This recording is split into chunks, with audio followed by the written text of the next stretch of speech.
Leave the World Behind. Finally sat down and watched this with Chris the other night, and I have thoughts.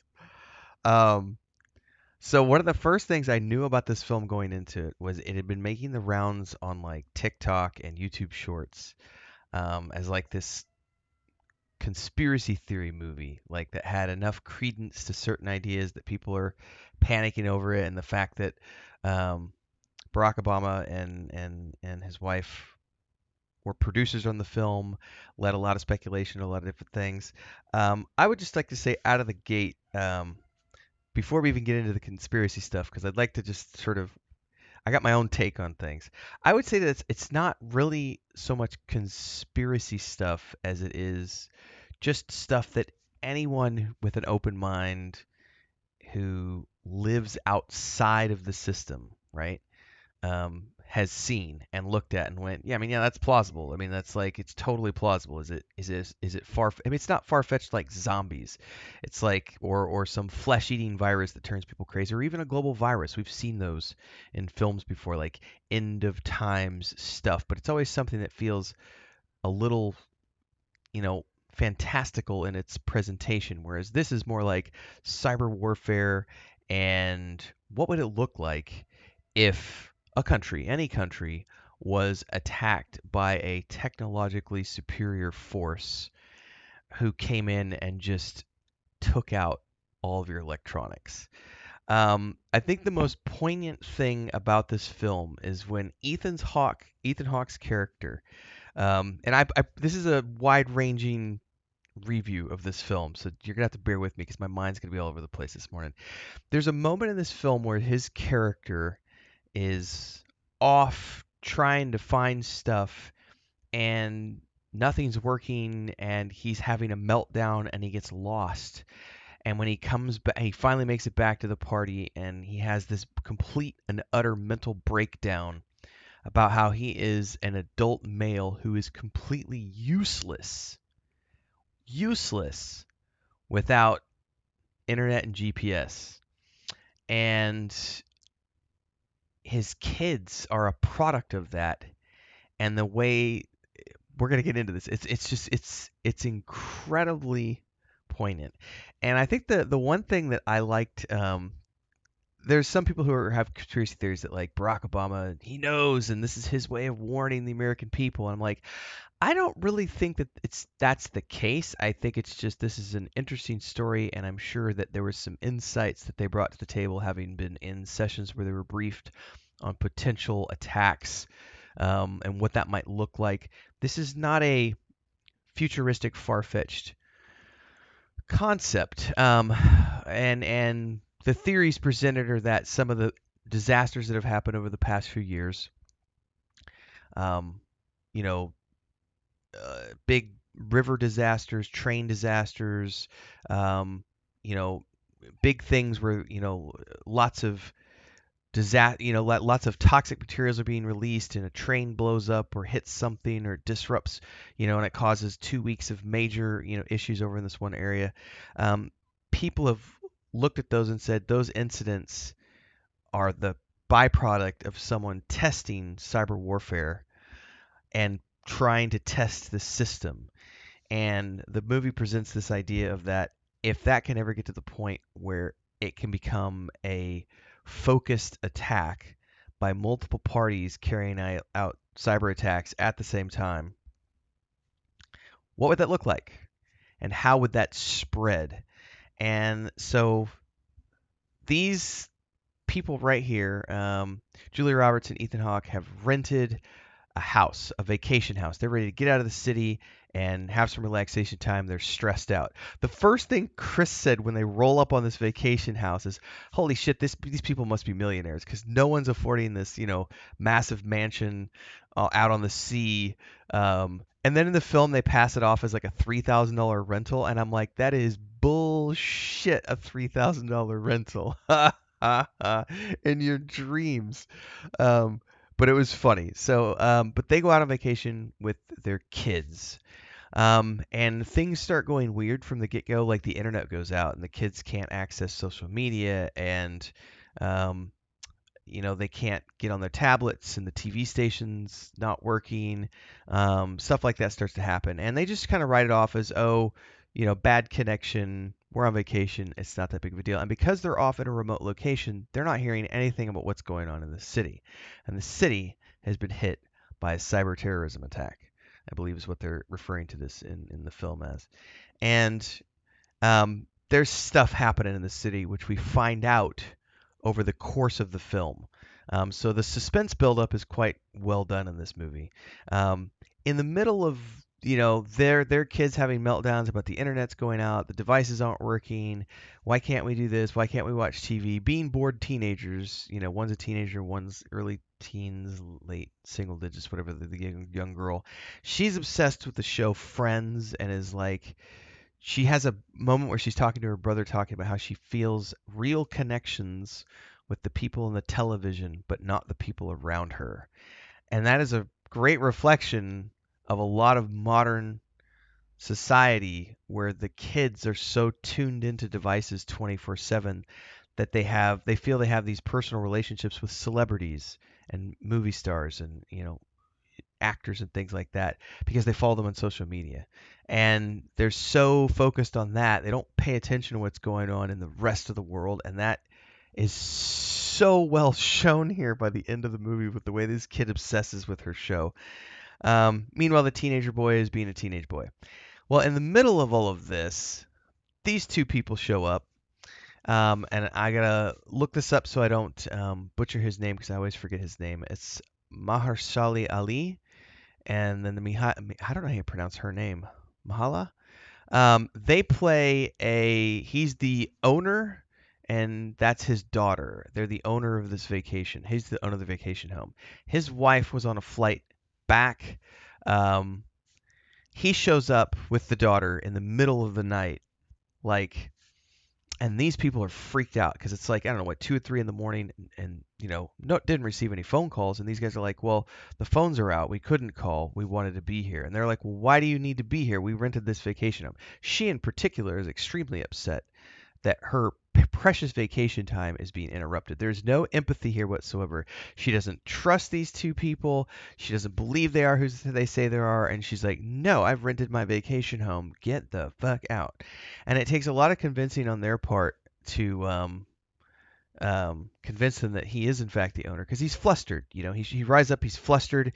His wife's not there. She's on a flight. He can't. He misuses some keys, and so they're like, maybe he's really not the owner. Maybe he doesn't even know the keys to the place. Maybe he's just one of the servants or something. And so there's some undertones of like racism here as well, on the part of her in particular. He's very laid back and easygoing, and he just wants to like bring these people in and give them shelter in what appears to be a troubled time for them. And that's when their stories start to align enough where it's like, oh, you don't have internet either. Your phone's not working. What might have happened back in the city? And he makes some comments and stuff. We don't ever find out exactly like how he knows what he knows. Like he talks about how he knows people, but over the course of the film, we find out that he's had contact with and worked with people who have worked on these programs for the government, and so he suspects what's going on. And so really what it comes out, we find out as they're at this vacation, and like I think there's one moment where she like wakes up in the morning and none of the phones are working, but she wakes up and on her phone there are like 4 alerts, and it's like cyber attack, explosion, something else, and then a fourth tweet or message with just a bunch of symbols that she doesn't recognize.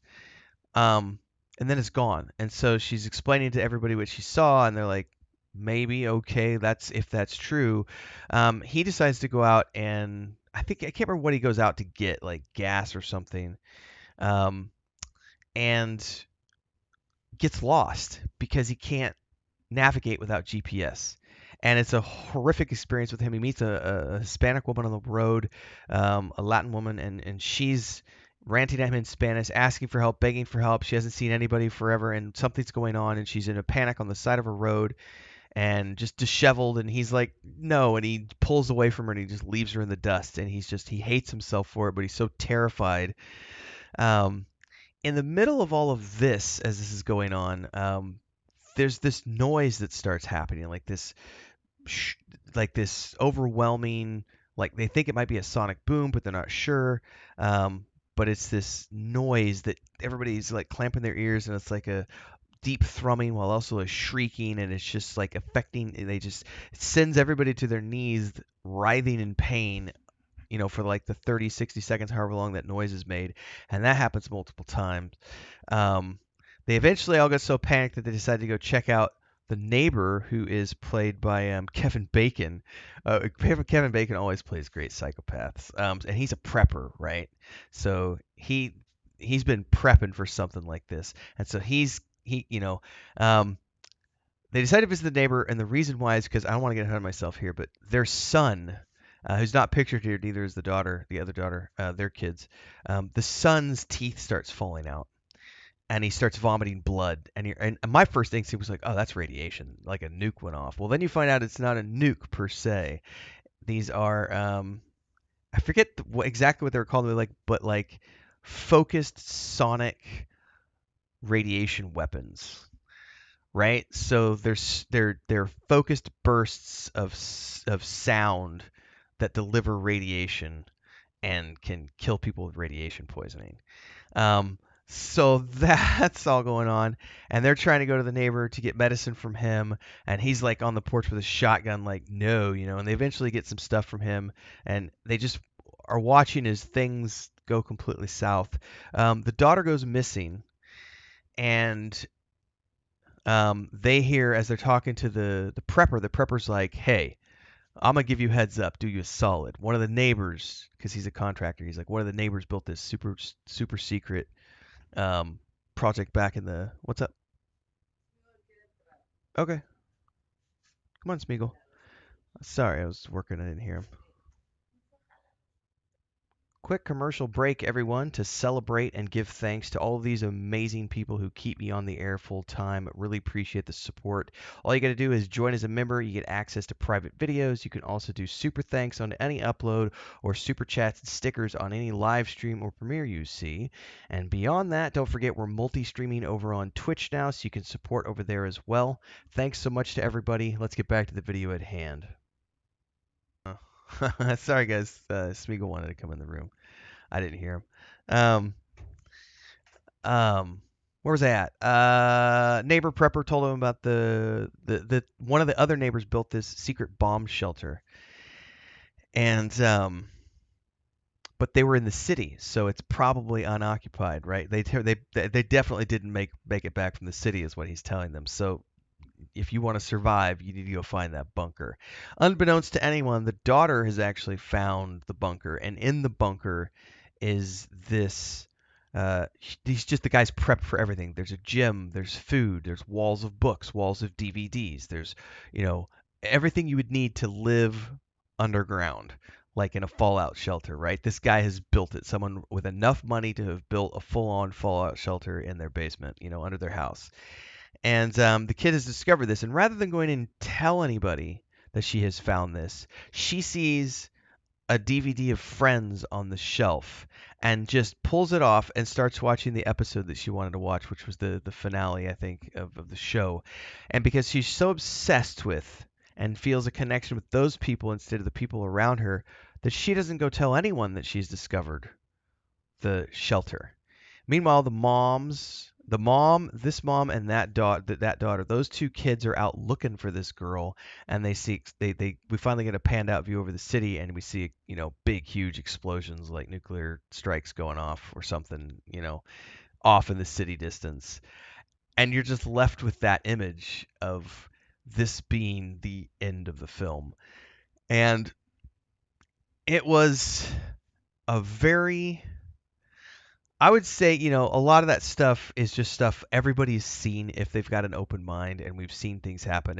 I don't think it's conspiracy theories at all. It's just like, hey, that could it be? Who knows? I'm not going to, put myself out there as saying that's the reason this happened, but I'm saying it's a plausible possibility. I'm not going to throw it out the window as a possible cause of things. But I don't jump through conspiracy hoops. My day to day is filled with video games and TV shows, so I don't deal too much with what the real world's doing in politics and all this other stuff.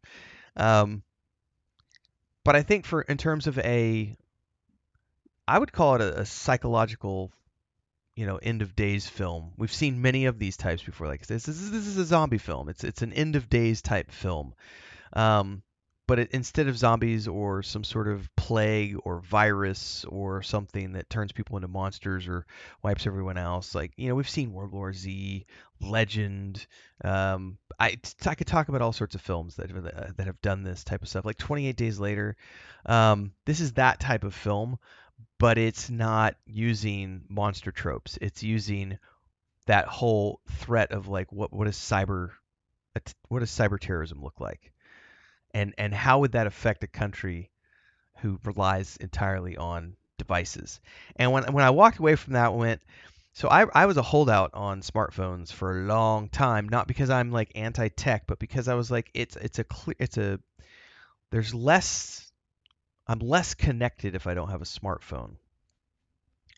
And I'm the first to admit that since I got a smartphone, I got one in 2015, I think, because work. I got a contract with TripAdvisor, and they were like, we need to be able to WhatsApp you on a day-to-day basis with your coordinator for the hotel shoots and everything else. You got to have it. So I was like, well, shit. So I went and bought a smartphone. I think it was a Samsung Galaxy 5, I think is what I got at the time. And I used that. I lost it on the metro in Mexico City. My own fault. It was a weird accident, freak accident that happened. Um, and I got a Samsung S7, and I used that until we moved here. And then I got an upgraded, whatever it is, from my sister-in-law because she has like a pawn shop. So she was like, "You want a phone for like $100?" And I was like, "What do you got?" And so I got a home phone for like $100. I'm not big into having like the most modern current tech, but even I have gotten way too addicted to using my GPS and Google Maps for everything. Now, the good thing is I grew up in a generation where I used to run a construction company, and I grew up in construction and on a dairy farm. I was hauling cattle and hauling trailers worth of goods when I was like, 14, 15 years old, driving tractors from the time I was 7. So I've been following go 2 point, go until you see the blue gazebo, turn to left and hang until you see the forked tree. And once you're there, look to the right and you're going to see a dirt road and you're going to follow that for about a quarter mile. Look for the red mailbox and turn left there, and that's where Earl's going to be waiting for you. Like, that's how I grew up. And so even working construction for years and years and years, it was always somebody's going to give you directions. Go to McMullen Street, hang a right, go down to Turbine Street, turn a left, look for the blue building on the right, number 113. And so I would get out a map, have a right like a Rand's Atlas or whatever, but then you would get a city map as well for wherever you were working. You open up the city map, you look for that street, and you map your route out. So I grew up with that, and so that part of it doesn't terrify me, because I know that I can navigate without GPS. But I don't even think. I don't want to have to think. I'm like, GPS, go. Now, because I have that innate ability, Chris and I have had jokes about this a lot. I think we've even joked about it on live streams when we were traveling with our other channels. Whereas she has no sense of GPS because she's never driven a car, so her sense of direction is not the same as mine.